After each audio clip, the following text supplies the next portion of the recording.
Again, so I'm Steve O'Rourke, and the name of my company is EnerGuidance. I have been in this industry for 15 or 20 years, doing project development primarily, but taking a holistic approach to energy management. It's not just about renewable energy, it's also about energy efficiency and conservation in order to get to net zero. I started this consulting business back in 2018, ended up going to work for one of my clients, growing their operations and maintenance services in their business, and then got recruited into the solar distribution business. And so I've kind of been through the whole gamut of the life cycle of solar industry. Anyway, I'm also involved in the Green Building Council, USGBC. Been on their board, and I'm also on the board of this organization called the Urban Eco Block, where we're all about focusing on net zero energy at the block level. And I could speak for hours on that as well. But what I do is commercial project development. I do some solar design procurement services, and working right now on being an owner's agent to help one company go net zero energy on the facilities across the country. But again, MOSIA's real goal is to provide the education, the events, outreach, and training to all the members and people around in the area. As a chapter of the SIA here, the state chapter, and of course, what they're here to provide a united voice for the members down in the capital, the state capital here. John Dolan, as a former senator and state representative, has done a terrific job, very well connected, and getting us a seat at the table to advance some enabling policy. We are here to be an information resource and provide technical training to our customers, to our members, and also just maintain a high level of professionalism in our industry. There's certainly some bad actors in the solar industry, and MOSIA is here to keep a high level of ethics and professionalism.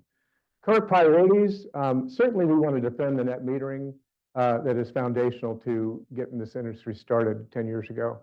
And I'm going to talk just a little bit more about that. Maintaining solar rights, fair taxation. We've had some success in that area and want to continue to promote that. I'll also talk about the value of solar, both the taxation and the value of solar. Those are two task forces that MOSIA is sitting on to promote good policy there. And then I talked about the consumer protection and the code of ethics and stuff, but also to improve permitting and interconnection process.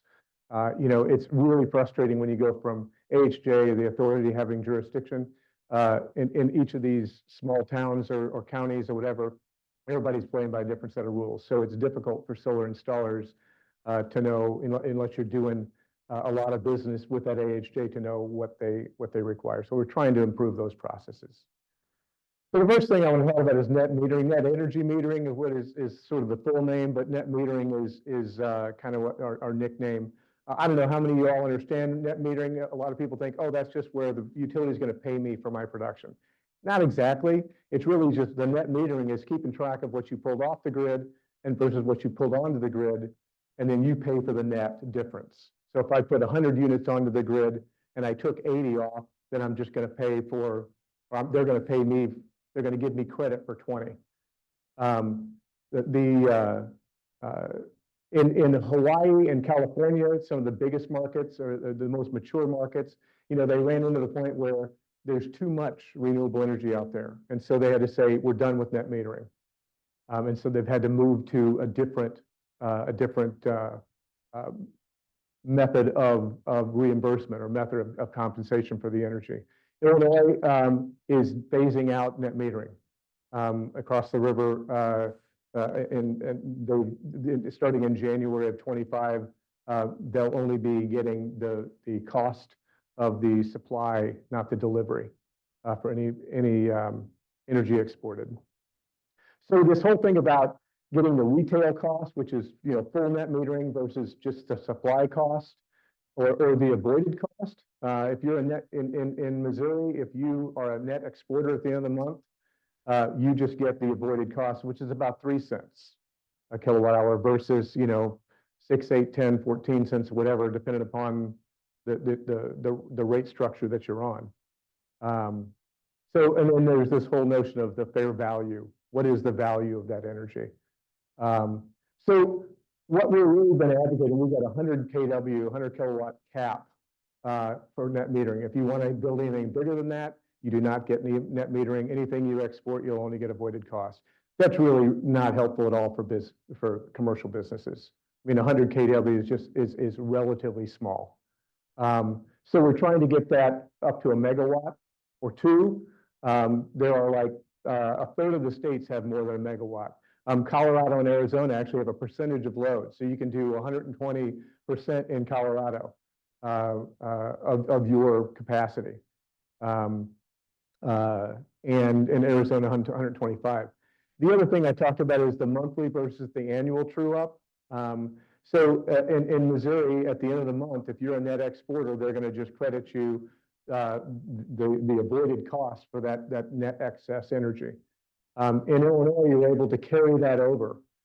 So you can overproduce in the summer months when you have a lot of solar energy. And if you have electric heat in the wintertime where you don't have as much sunshine, you can overproduce in the summertime to cover those loads in the winter. We would love to have that. It's a great opportunity because people can do more to plan for what their annual loads are versus what their monthly loads are.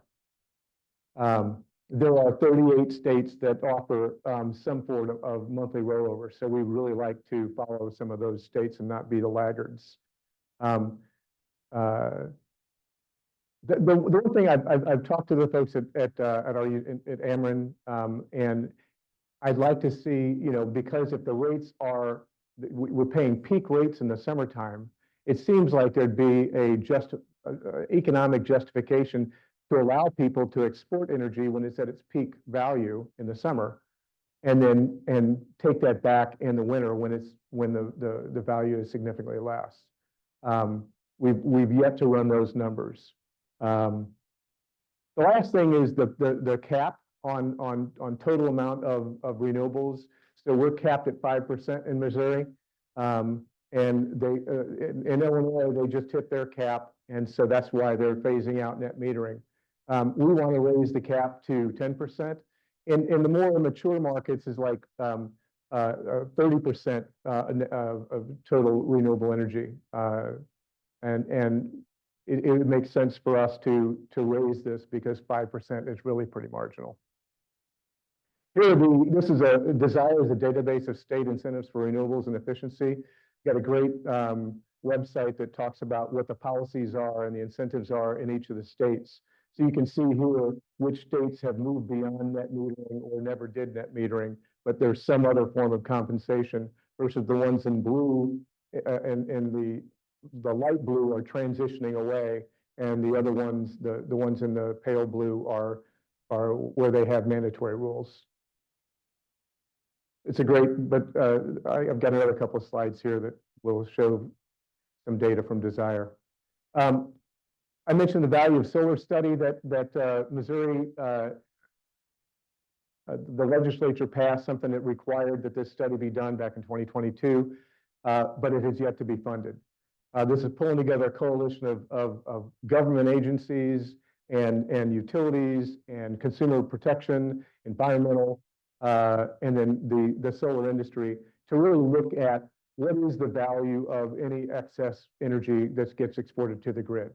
And what's important to take into consideration, the environmental and the health benefits. A lot of times those get just sort of shoved under the table, but when we think about clean energy, there is some value to that, and trying to come up with an agreed upon value for what that might be. And then, like, a lot of organizations have the value of carbon. So when they're trying to reduce their carbon, they actually have one of the presenters yesterday was talking about $90 per. I can't remember the value, what it was, but so it'd be important to agree upon a value of what the clean energy is. And then also to factor in, what the grid transmission losses are when you're producing right on site, and the energy is being used behind the meter there. you don't have any distribution losses. So what kind of value is that taken into consideration? The next thing is virtual net metering. So if I have the net metering at my particular meter, you think about apartment communities where every apartment has its own meter. You can't really put a solar array and do an interconnection for each of those meters. It's just not cost effective. So to try to do to have a master meter upstream and to have the interconnection at that master meter, and then to use virtual net metering to allow the meters downstream to benefit from the electricity is produced at the aggregate level on that big rooftop for that particular complex. That's a good idea. Another thing virtual net metering can be used for is for a company to deploy solar out in a field somewhere and put that onto the grid, but they'll be able to get the credits for that. So we don't have a lot of enabling legislation for that here in Missouri. The next thing is Renewable Portfolio Standard. The RPS here in Missouri, we were supposed to reach 15% of all energy production by renewables by 2021, and the utilities actually hit that in advance. It's time to raise our target. You know that policy was put in place back in 2008 that we hit that 15% target. They actually hit it early, and the way they hit their target early was they were just buying these renewable energy credits from producers in the Southwest. You know, they could get them anywhere. And originally, the value of the SRECs here in Missouri were $100 back in like 2010, 2011, and then they went to $50. And then when the Joint Committee on Actions and Rules ruled that the utilities could get them anywhere, well, the value went to $5. And so all of a sudden, these renewable energy credits really have no value. When the grid modernization bill was passed in 2018, allowing the utilities to put in smart meters, excuse me, smart meters, sorry, I just lost my train of thought there. Yeah, we also got the utility rebate back, and the SRECs that were provided had no value. The utility just automatically got them. So as a solar generator since 2012, I was paid for 10 years worth of RECs up front. But now since 2022, the renewable energy credits that my system is producing, those are just going nowhere. There's no value to them at all. So it'd be great to establish an SREC market in Missouri. Here are the states that have the RPS. You can see Wisconsin and Illinois and Minnesota, where they're all going to be 100% by 2050. Minnesota 55% by 2035. Illinois 50% by 2040.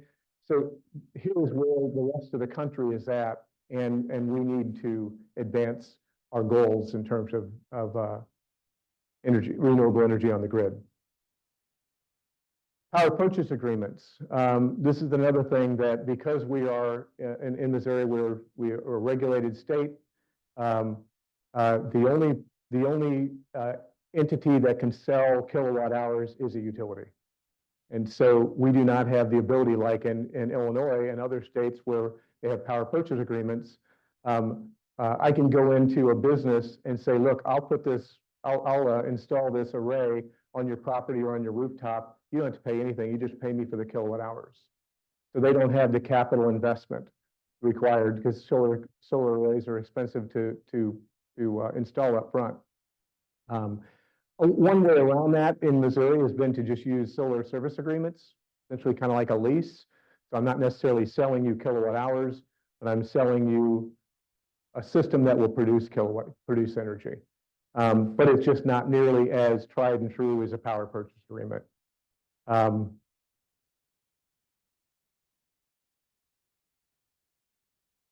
Here are the number of states that offer PPAs. At least 29 states have that. again, it would be good to, and again, I understand that the utilities are working in a very regulated state, and so we've got to find a way that this works that this does not hurt the utilities. We've got to, and I'm not a policy expert. I'm focused on the what and the why and not the how, but we really need to advance some form of power purchase agreement in Missouri. The next thing is solar for all. We heard some talk about that yesterday. At the federal level, the Justice 40 program initiative is really trying to funnel some of these benefits. You know, we've had a lot of the people with money have been able to adopt solar, and people who are willing to pay a premium for clean energy can do that by subscribing to the community solar array that the utility provides. But the low-income folks have not been able to take advantage of clean energy. And so there's a lot of programs that have been put out there. There's the energy communities and the low-income community bonus tax credits. Both of those are 10% tax credits. Unfortunately, the low-income community tax credit is a competitive. It's limited, and so there were about 10 times the number of applications as there were allocations for funding. The energy community is not capped, but the energy communities are basically in the lands where there's coal and refineries from fossil fuels. So those areas where they're trying to leverage a workforce that's being underemployed. We talked yesterday about the EIRA money that's coming to Missouri, so that'll be important. And what we really need is something in the state to complement at the federal level. So in Illinois, they have the Illinois Solar for All program, which provides SRECs that are twice the value of the SRECs for their adjustable block program or their standard commercial interconnections. And this would enable, it makes it so much more cost effective for these nonprofits in low income areas to do it. And so I would love to see Missouri come up with a state incentive along with these federal incentives to help nonprofits, and including schools and 501c3s and the like, leverage the benefits of solar. The last thing is the HUD is doing a lot to improve the efficiency and put solar on some of those developments, and so we're beginning to see money flow in from that direction. Community solar, I love community solar because number one, it's economies of scale. It's optimally oriented. So when you do rooftop, you know, that may not be at 180-degree tilt, orientation, and it may not be at the optimal tilt. So when you do community solar, you can do tracking systems and everything to really maximize or optimize the production. And then they got the economies of scale. There's a lot of folks who just can't do solar. Either they don't own their home, or they have a lot of shade, or any number of things that prevent them from taking advantage of solar on their property. And so community solar enables them to just subscribe to a portion of the output of a big solar farm that's been put out, like I say, with those with the optimal generation. I mentioned that Ameren does have a community solar program, and we really appreciate that. Again, but you're paying a premium for that clean energy, whereas in other states you're actually getting a discount. So what I'd like to do is model some legislation similar to what the state of Colorado did, where they are requiring that utilities acquire up to, and for the large utilities, they have to get 50 megawatts before 2026, and then another 50 megawatts before 2027. For small utilities, it's only 3.5 megawatts for each of those 2 years. And then they reserve at least half of that capacity for income qualified subscribers. So those are rates that are discounted 25% or less, or at least I should say at least 25%. And this act allows for the utility to cost recover. So again, we're trying to create the win-win and not penalize the utilities. But typically, you can get third-party developers are going to be able to do just with competition to be able to get things cost at a lower price. And then agrivoltaics, there's been a lot of resistance. I mean, certainly the Farm Bureau here has been resistant to using farmland for solar.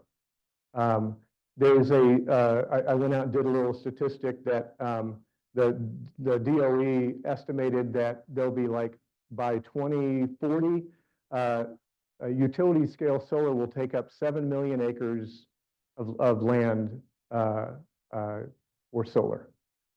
And this is out of 920 million acres of agricultural land in the lower 48 states. So we're talking about a fraction of a percent. So I think that I appreciate the need to leverage our farmland to sell, to grow food.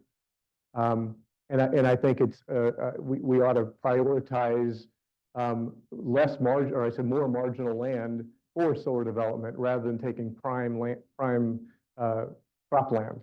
But it is good to allow crops cropland to idle, to grow fallow for a while. Some of these more success stories are in these specialty crops like blueberries up in Maine and saffron in Vermont. They talked about these alfalfa and hay and forage crops.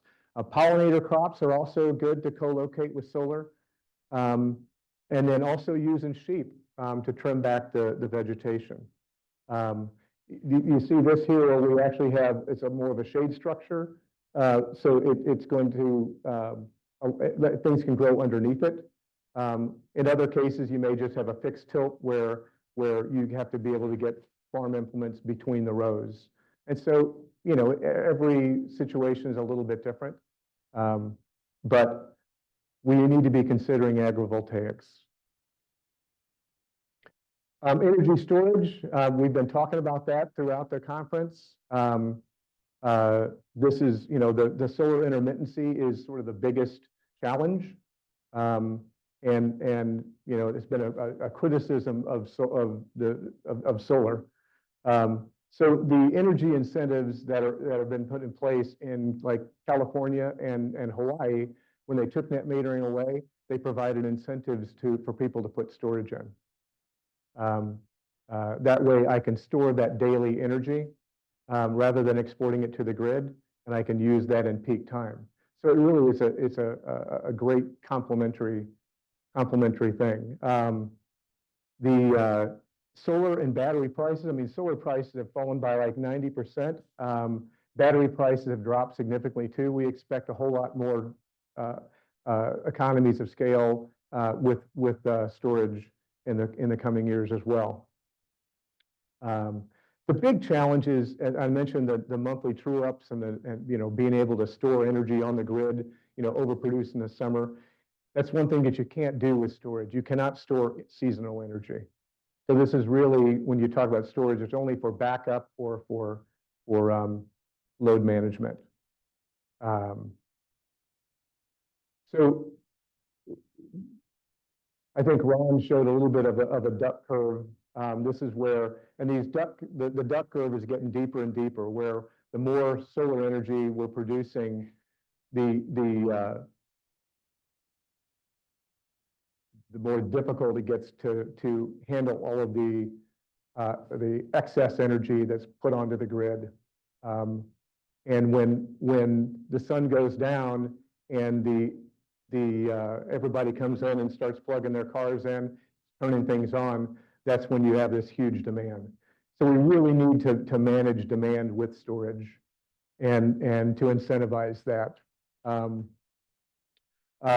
Last year, the Public Service Commission here in Missouri required these time of use rate plans that are somewhat aggressive.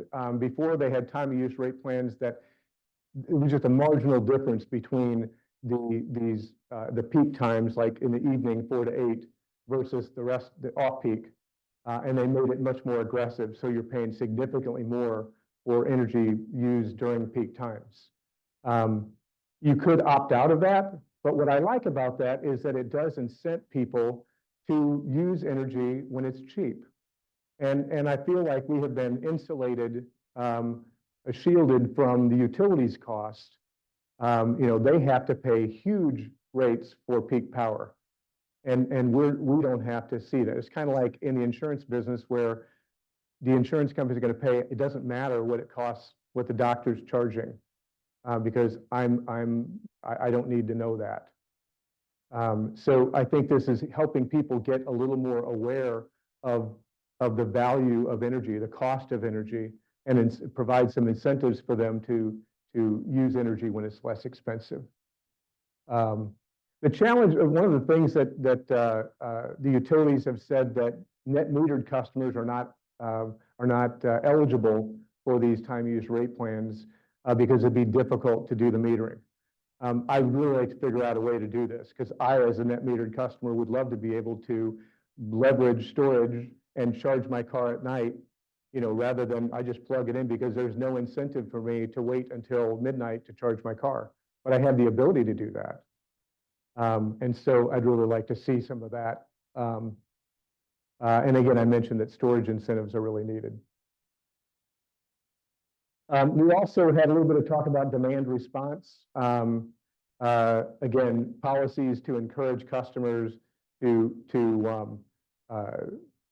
shave their peak loads and offer to turn your thermostat down when it's really needed. There's a whole lot of technologies, but this FERC order 2020-22, 22-22, and 2020, that enabled these distributed energy generators to participate in the markets with aggregators.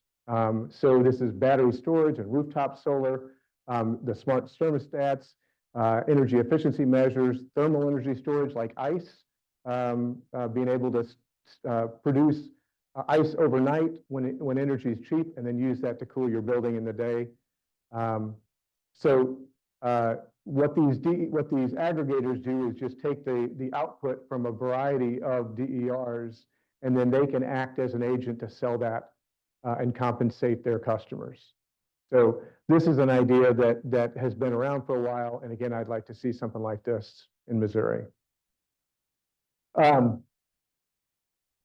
Trying to get us on track here. That's it. I don't know if you all have any questions, but thank you for being here. Appreciate the opportunity to share.